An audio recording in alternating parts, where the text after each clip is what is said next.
Alors, pourquoi imposer la taxe Bonnardel à l'utilisateur pendant 5 ans, en plus qu'il ne réglera pas le dossier? Peut-être qu'il aurait aimé qu'on fasse un impôt additionnel, un impôt barrette peut-être. C'est peut-être ça qu'il aurait voulu que les Québécois paient dans son ensemble par des fonds publics. Déjà, il y a un 500 millions de dollars sur la table. Déjà, il y a une division dans l'industrie du taxi. Il y a des propriétaires qui ne veulent pas discuter. Il y en a d'autres qui se réjouissent. Le dossier des taxis a rebondi aujourd'hui à l'Assemblée nationale au lendemain d'une nouvelle proposition faite par le ministre des Transports, François Bonnardel, qui essentiellement dit: nous allons percevoir une redevance plus élevée sur chaque course de transport de personnes. Et quand on parle de transport de personnes, c'est à la fois les taxis, Uber, Lyft et Eva de ce monde, pour permettre de payer le prix coûtant des permis. C'est-à-dire que si en 1997, un propriétaire de permis de taxi il a payé 50 000 $, il se fera rembourser 50 000 $. Si en 2013, il a payé 200 000 $, il va se faire rembourser 200 000 $. C'est ça la proposition faite hier par le gouvernement à l'industrie du taxi. Jacques, est-ce que c'est un pas dans la bonne direction selon vous? Moi, je trouve que c'est très habile de la part du gouvernement et de M. Bonnardel particulièrement. Pourquoi je dis ça? Premièrement, il a le bon ton depuis le début du dossier. Il continue d'avoir le bon ton. Deuxièmement, il ajoute à l'offre de 500 millions déjà un montant que l'utilisateur va payer. Pas Ben que oui, tous les... C'est le client qui va payer cette bonification de l'offre. C'est l'utilisateur qui va payer. C'est pas tous les Québécois, c'est l'utilisateur. Et finalement, Sébastien, il divise le mouvement des opposants. Et il n'arrête pas de dire que le mouvement est divisé. Il a raison. Je suis certain qu'il y a des propriétaires à permis unique qui ont payé, par exemple, 200 000 $ il y a 2 ans, qui savent maintenant qui vont être remboursés, et il doit y en avoir un certain nombre. Alors, ça divise le mouvement. Moi, je pense qu'il avait déjà commencé à gagner la bataille de l'opinion publique. Là, avec ce nouvel ajout, je pense qu'on peut dire qu'il gagne la bataille de l'opinion publique, à mon avis. Bien, pour parler de la bataille de l'opinion publique, comme vous l'aviez posé, Sébastien, je ne sais pas si à cette étape-ci on peut trancher, mais ce qui est certain, la bataille de l'influence, la bataille du lobbying, Uber l'a gagné sur toute la ligne. J'ai eu l'occasion la semaine dernière d'examiner le projet de loi un peu plus en détail et je dois dire que, selon mes souvenirs, presque en tout point, ça correspond aux demandes d'Uber il y a 3 ans.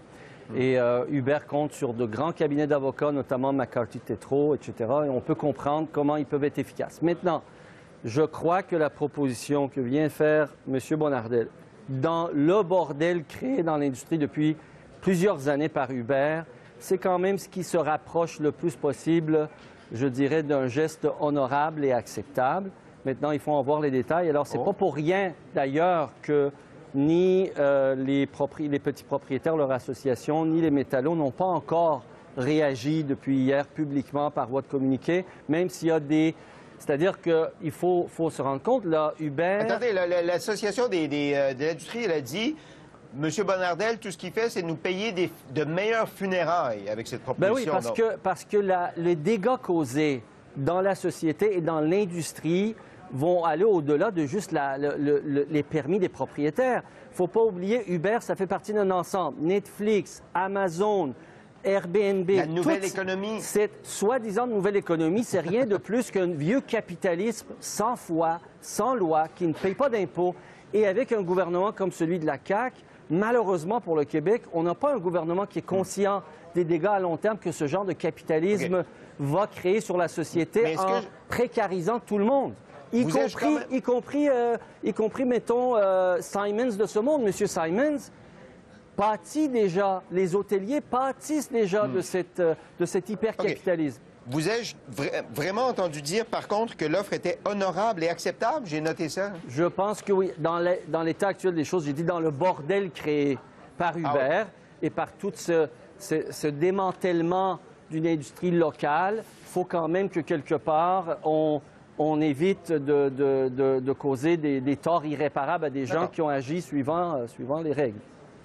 Oui, moi je pense aussi que la proposition du gouvernement, elle est vraiment, je pense que elle correspond finalement à la valeur du marché. Donc, les gens ont fait un placement.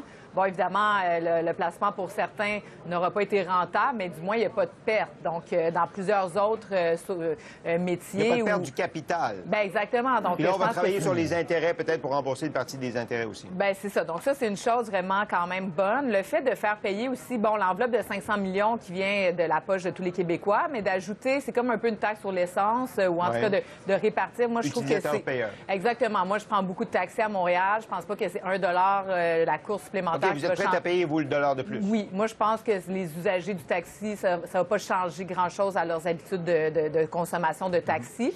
Puis, bien, ça va faire en sorte que cette industrie-là, oui, je partage beaucoup des points qu'Amir soulève, à savoir que oui, ça fragilise, ça précarise, mais ça a été tellement réglementé, le taxi. Puis, dans le fond, ça a été aussi, excusez-moi, mais patché au fil des années parce que, bon, il y avait telle chose. Puis là, on part des années 80, puis on remonte. Donc là, c'est beaucoup trop réglementé. On va repartir avec un nouveau modèle, puis évidemment qu'il va y avoir des ajustements. Bien, c'est ça, mais il va y avoir des ajustements. On ne peut pas faire fi de la nouvelle économie de partage qui existe, puis c'est quand même aussi progressiste. C'est pas une économie de partage. Voyons. Comment est-ce que, Émilie, tu peux penser une seconde ceci? C'est l'économie de partage des miettes. Les multinationales empochent l'essentiel, puis ils nous jettent des miettes à des chauffeurs de taxi fragilisés. Il suffit de voir ce que vivent les chauffeurs d'Uber de New York ou des grandes villes. Mais Amir, en même temps, quand on regarde Théo Taxi a été pris aussi avec l'ancienne réglementation, alors qu'on voulait là un cadre beaucoup plus serein pour les chauffeurs de taxi. Oui, c'est le genre de bordel qui crée ce genre de problème-là. Il aurait fallu régler les problèmes de l'industrie, non pas en fonction d'Uber, mais en fonction des besoins de la population et de nos travailleurs. Bien, c'est pour ça qu'on tente de trouver un équilibre à travers tout ça pour garder la flotte de taxis existante, donc garder les permis. Uber a gagné, il n'y a pas d'équilibre. Uber a gagné, ma chère. Uber a gagné comme Amazon, comme Netflix a gagné contre le gouvernement fédéral. Mais Amir, tu peux pas nier que, bon, c'est beau de démoniser Uber. Uber, il y a Lyft qui va venir, il y a Eva qui va venir. Exact. Il y a toutes sortes de nouvelles technologies qui vont s'implanter. On peut pas faire fi de ça, puis il faut le regarder. Je te dis pas que tout est correct. Je te dis pas que tout est correct. Je te dis pas qu'il n'y a pas perfectibilité, mais on peut pas nier la modernité. Qu'est-ce que tu veux que je te dise? Puis c'est aussi au gouvernement, Amir, à aller chercher les taxes qu'on doit aller chercher. Donc, tu sais, oui, à taxer Amazon, à taxer Netflix, à taxer Uber, à taxer correctement, puis aller récolter les sommes d'argent. Barcelone a une maire progressiste qui est capable de se défendre devant les multinationales. Barcelone, c'est pas une ville anti-moderne. Barcelone est super moderne. Et Barcelone a interdit Uber. On peut avoir les plateformes sans une grosse entreprise capitaliste qui est immorale et qui vole les impôts. Mais Amir, on s'entend-tu quand même sur une chose, que même avant Uber, l'industrie du taxi au Québec, du moins à Montréal, nécessitait une réforme majeure. Là, ça n'allait pas du tout les taxis ici à Montréal. Là, je veux dire, on s'appellerait les taxis déglingants. Ils n'acceptaient pas les cartes de crédit. C'était l'enfer. Là. Tu dérangeais presque des chauffeurs. Donc, on part de ça aussi, là. Pourquoi on mélange tout ça, là? On aurait pu régler tous ces problèmes-là sans avoir besoin du poison Uber.